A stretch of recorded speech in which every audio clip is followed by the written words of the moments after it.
Músico de sucesso em bandas como Quinta do Bill e Corvos, Nuno Flores teve a carreira e a vida em risco ao ser atropelado em plena autoestrada por um condutor que o deixou sem assistência. 11 anos depois, este é um caso que ainda se arrasta pelos tribunais. Nuno tinha uma carreira musical de sucesso quando um acidente o deixou em risco. Ele está aqui comigo, o Nuno Flores. Olá, Nuno, muito boa tarde. E é bom rever-te tantos anos depois. Aliás, estávamos lá fora os dois a lembrar que já me deste uma entrevista há muitos anos quando tiveste este acidente. E o tema ainda está em cima da mesa. É verdade. É inacreditável. Ainda está em cima da mesa. Então, antes de mais, Nuno, vamos lembrar e relembrar para alguns como é que era a tua vida antes do acidente e lembrar a tua ligação à música, que é uma coisa que já vem... Bom, eu lembro-me desde sempre, não é? Mas que já vem de família. Conta-me lá, quem foram as pessoas que mais te influenciaram em termos musicais? Talvez o meu pai. Eu comecei a tocar por volta dos 5 anos de idade. 5, 6 anos. E quando temos música na família, não é? O meu avô era músico da Orquestra Sinfónica do Porto, que a minha família é do Porto. O meu pai entrou na Orquestra da Gulbenkian. O que era só para alguns, realmente, tanto num sítio como no outro, não é? Era preciso ser muito bom músico para entrar em qualquer uma destas orquestras. Sim, ele tirou o curso superior em Salzburgo. O instrumento dele pertence à família do violino, neste caso. Nem toda a gente sabe o que é um contrabaixo de cordas. Mas um contrabaixo de cordas é da família do violino. É o maior. É assim, toca-se em pé. Que também é utilizado muito no jazz. Só que neste caso na orquestra eles tocam com arco. E eu, de manhãzinha, aquilo que eu expliquei ao Pedro Quaresma. Nós vamos ter que falar contigo. Tivemos quase 1h30 a falar ao telefone. Pronto, de manhã eu ouvia o meu pai a estudar, logo ao domingo de manhã, quer dizer, só a querer dormir, não é? E o pai ali a fazer um barulhão desgraçado, não é? Ele a estudar. O som vai ficando na cabeça. Pronto, acho que vai entrando e depois acho que é isso que se diz quando eles dizem filho de peixe sabe nadar, tem a ver um pouco por isso, porque a pessoa se bebe música em casa, claro. Não é? Quase que é inevitável depois no fundo ela não fazer sentido na nossa vida e quase que a respirares também, não é? Porque tu de berço viveste sempre a ouvir o teu pai lá em casa, a ensaiar e portanto começaste muito cedo, falaste-me em 5 anos, aos 5 anos começaste a aprender? Eu penso que aos 5 falou-se nisso, eu devo ter tido uma aula, mas eu sei que talvez aos 7 levei a coisa mais a sério. E foste tu que escolheste o violino? Sim, o meu pai não obrigou, no tipo ditador, vais tocar violino. Foste tu que escolheste? Foi. Eu escolhi, a minha irmã escolheu o piano, tivemos a oportunidade de escolher o instrumento que nós queríamos. Eu sendo pequenino, talvez tenha escolhido o violino, porque é pequenino também. E pronto. Era menos assustador, se calhar ouvi um concerto do Tchaikovsky, se calhar o meu pai pôs uma música clássica a tocar com um concerto de violino. Pronto. Puxaste aquilo ao máximo. Agora, olhando para o teu trajeto enquanto músico, porque tu estudaste, foste aprendendo, obviamente, depois tiveste a possibilidade de entrar em vários projetos. Quando nós olhamos para o teu currículo, tu realmente és um músico que trabalhou, e ainda trabalhas, mas trabalhou muito, fizeste coisas muito diferentes. Tiveste uma longa passagem, eu digo passagem, mas longa nos Quinta do Bill, com grandes sucessos, e nos Corvos. Foram 2 projetos diferentes, fora outras coisas. Estou a pegar nestes 2 que o público mais te associa, vamos dizer assim. Quem era o Nuno que estava nesta carreira com tanto sucesso, com tanta procura, com tantos concertos? Quem era este Nuno? O Nuno tinha uma dualidade de personalidades. Tanto era o Nuno da música clássica, que aos concertos que o pai levava, né? Que é todas as semanas a concertos de música clássica, em que, pelo facto de conhecer todos os colegas da Orquestra Gulbenkian, e no intervalo e mesmo no fim do concerto, viravam-se para mim, então, miúdo, como é que estás? Como é que está esse violino? Como é que vai o violino? Inclusive, o meu professor era colega dele lá na orquestra, né? Era colega do meu pai na orquestra, o meu professor de conservatório, pelo que tinha a autoridade para puxar por mim, não é? nas entrelinhas, com certeza que o meu pai tinha dito assim. Puxa para o garoto, puxa para o garoto. Puxa por ele, se quiseres dar-lhe umas palmadas, estás à vontade. Tens carta branca. Portanto, tinhas a música clássica, mas depois tinhas outra música que não tinha a ver com a clássica e que tu também gostavas. Tu gostavas do rock, não é? Gostavas Exatamente. de sonoridades completamente diferentes. Sim, é isso que eu ia dizer. Eu assisti aos concertos de música clássica, ia todo certinho para os concertos, ali na Gulbenkian. Saía do Filipe de Lencastre, onde eu estive a estudar, e ia de camisa, ia bem vestidinho ao concerto, não é? Mas depois, quando me apanhava com os meus amigos, queria ir ouvir concertos dos The Cure, ou Robert Smith. Eu gostava muito daquela onda vanguardista, claro, daqueles músicos que se vestiam de negro e que tinham umas sonoridades meio alternativas, como os Cocteau Twins, os This Mortal Coil, Dead Can Dance. Gostavas mesmo de ir para o outro lado. Era os extremos. Era os extremos. Agora, o curioso no meio disto, e às vezes a pessoa fica a pensar porque é que a vida coloca determinados desafios à frente. Estavas tu naquilo que podemos dizer, eu não vou dizer o topo, porque nós nunca sabemos o que é o topo, mas estavas num momento importante da tua carreira profissional. Tu dizias que realmente as coisas te corriam muito bem e estavas bem. Quando acontece este acidente, onde tu não tens culpa nenhuma, tu estás na estrada, tiveste um furo, e o que é que aconteceu? Enquanto estavas ali à espera de assistência, o que é que aconteceu, Nuno? Sim, eu tive um furo. Lembro-me que ia a caminho do mecânico, porque o meu carro estava na oficina. Eu estava no carro da minha ex-namorada, ia com 2 amigos meus que iam-me ajudar a trocar de carro, não é? Porque eu sozinho não podia conduzir 2 carros. Com 2 carros, claro. E eu disse, pá, rapazes, estamos com um furo, que eu ouvi tuc-tuc, ouvimos aquele som. Eu encostei o carro o mais possível ao rail de segurança. Um dos rapazes que lá dentro, um dos indivíduos que está dentro do carro comigo, que é um grande amigo meu, até penso que ele salvou uma vida, porque ele percebe de primeiros socorros. É um rapaz mais velho, vive na Holanda, é o Vitor Pinto. E ele disse, liga os piscas. Eu liguei os piscas, como é óbvio, tinha que ligar os piscas, não é? Os 4 piscas, neste caso. O carro totalmente encostado à berma, ao rail. Eu lembro-me, eu estou a falar nisto, que o carro estava totalmente encostado ao rail, porque eu sei que eles tiveram dificuldade em sair por aquela porta. Entretanto, conforme vou a sair, eu tenho poucas memórias, não é? Ou seja, só deves saber aquilo que os teus amigos relataram. Exatamente. Ou seja, foste apanhado por um carro. Sou apanhado por um carro porque eu abri a porta, saí e quando estou a fechar a porta, foi muito rápido, ou seja, foi sair. Ao fechar a porta, o meu corpo estava colado ao carro, não é? Uma pessoa quando abre a porta e vai a fechar, não está no meio da estrada. Claro. Que é isso que eles estão a tentar fazer em tribunal, entende? É isto que me chateia. Porque eles, ou seja, os advogados, os outros advogados, estão a tentar fazer com que as medidas façam... Provar que estavas longe do carro, Pronto, razão pela qual terias sido apanhado. Sim, estão a fazer as medidas com a porta totalmente aberta, como se eu abrisse a porta toda até atrás e o meu corpo estivesse depois da porta toda aberta. Quer dizer, ninguém fecha uma porta de um carro, quem está ao pé de um carro fecha a porta ao pé do carro. Ninguém vai para longe do carro e fecha a porta assim com a mão ao longe. E, portanto, tu foste apanhado nessas circunstâncias, o teu corpo é projetado, sabe Deus para onde, não é? Sim, eu fui apanhado precisamente no momento em que eu fecho a porta. Quando eu fecho a porta do carro, levei a pancada e não me lembro de mais nada. Mas isto os meus colegas viram o meu corpo a voar. Quanto tempo estiveste em coma, Nuno? Em coma profundo foi 1 mês e meio. 1 mês e meio em coma profundo. E depois foi mais 1 mês e meio de coma induzido. Onde eles fazem uma traqueostomia, né? É para poderes respirar. Para poder respirar.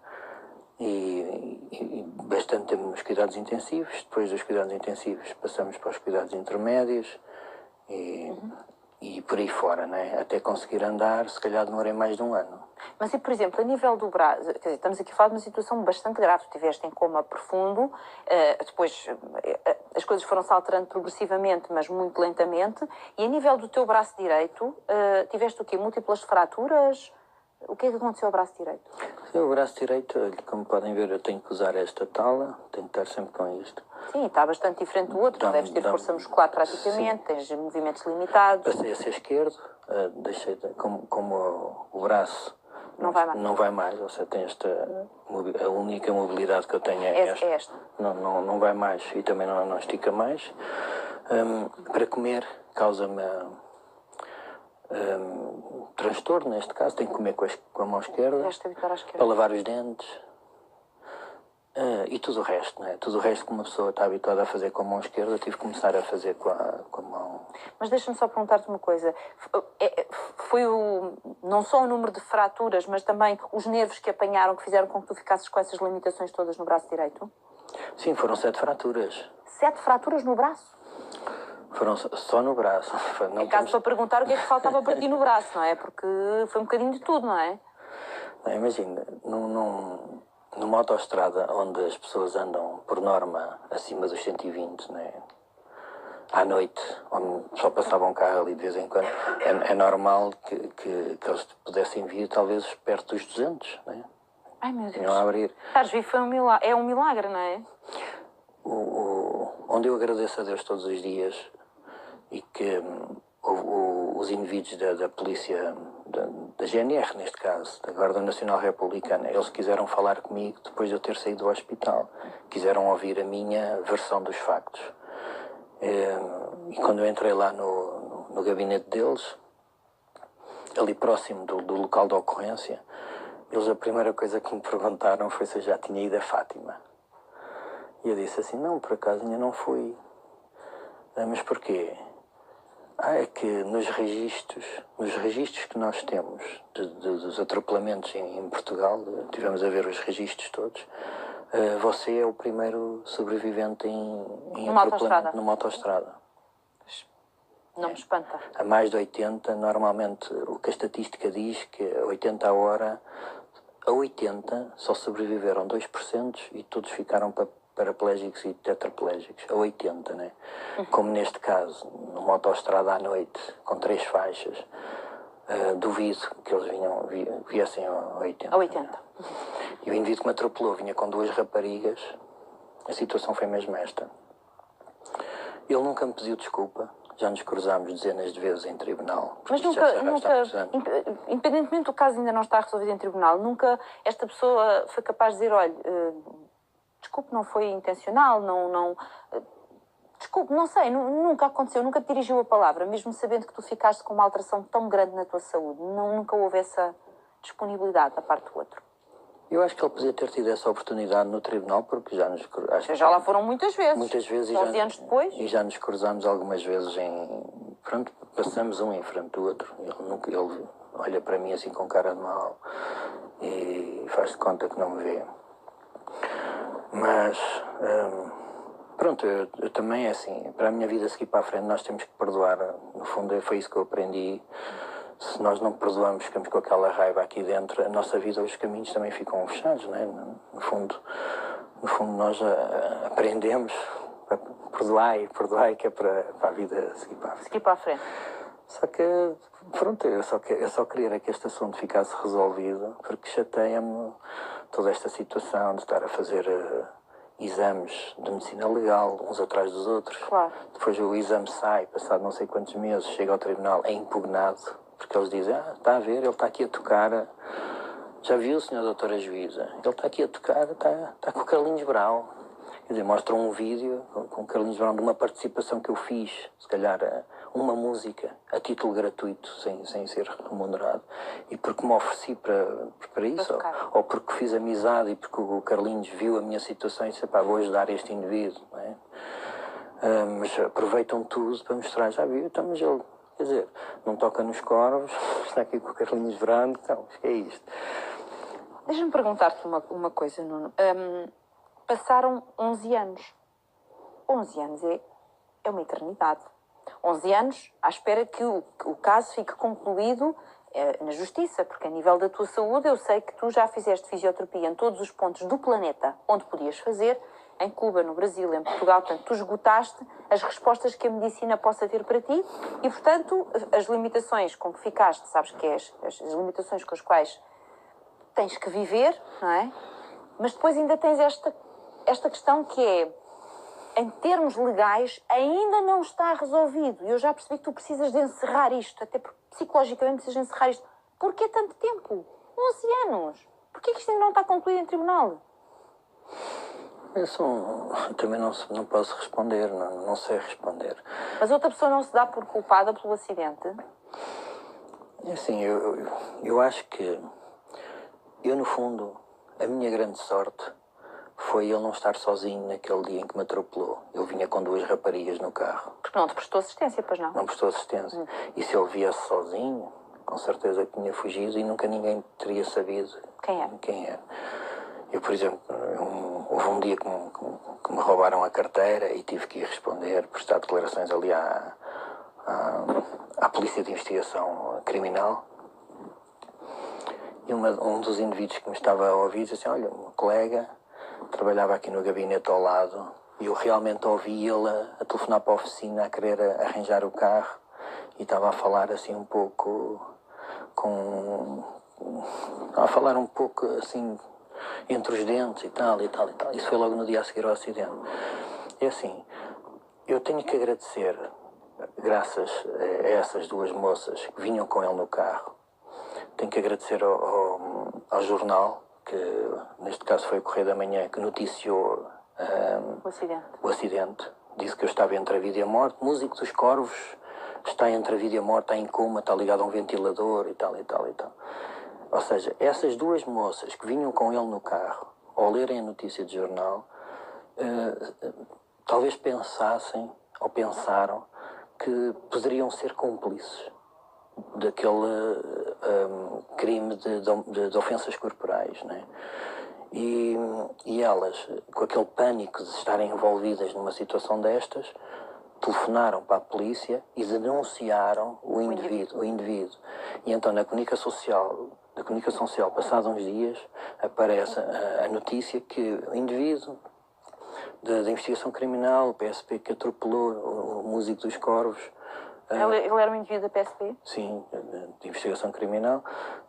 Decidiu entregar-se. Entregou-se. Mas não diz porquê.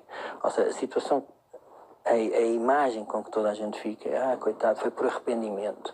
É que toda a gente acha isso. As pessoas com quem eu falo dizem, pois, mas ele entregou-se, não é? Ao fim de uns dias. As pessoas pensam que é o remorso ou o arrependimento. Aquilo ali não houve remorso. Aquilo foi a verdade aqui está a ser dita. Elas viram a notícia no jornal, acharam por bem, por remorso ou por outra razão qualquer, ou por atenção à minha pessoa, telefonaram para a polícia e disseram o que é que tinha acontecido, porque ele deixou-as na segunda circular e disse que ia voltar para trás para ajudar, o que não voltou.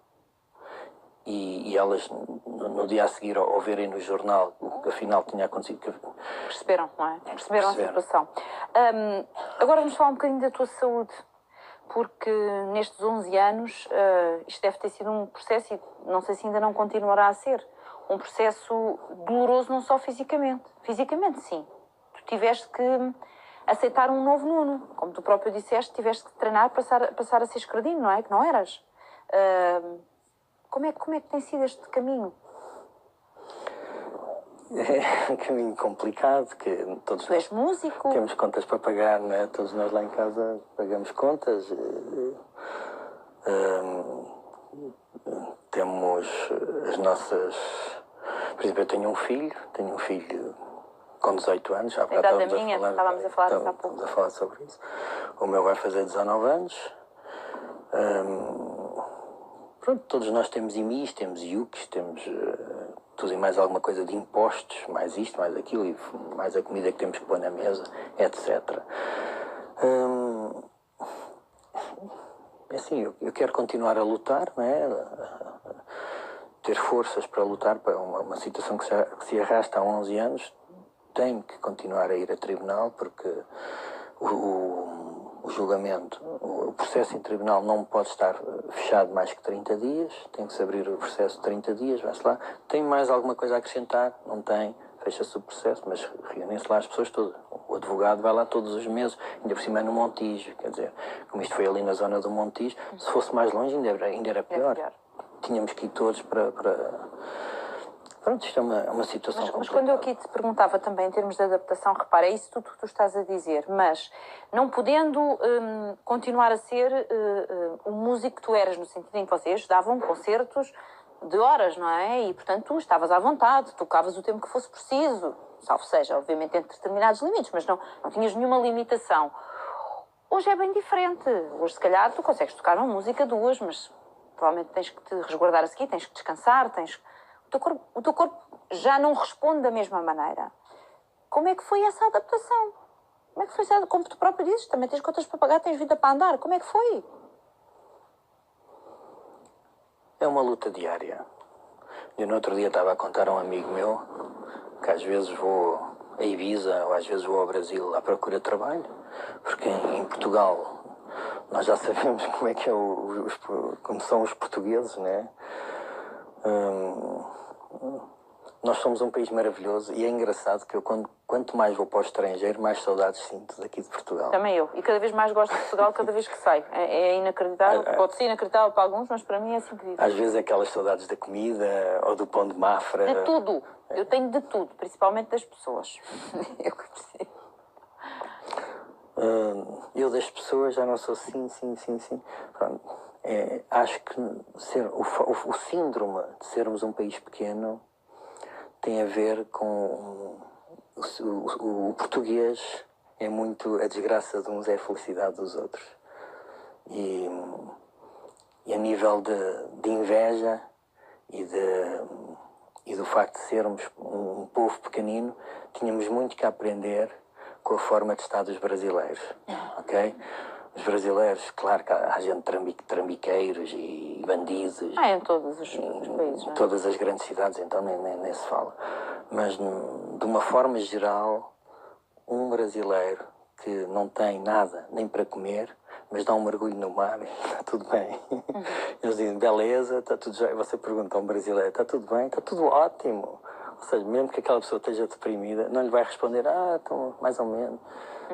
Está-se bem andando, como é o típico português, não é? Que está, mas tu, se fores ao Brasil, por exemplo, tens mais facilidade em ter trabalho no Brasil. Nem que sejam assim coisinhas muito pequenas e esporádicas, é mais fácil lá do que em Portugal.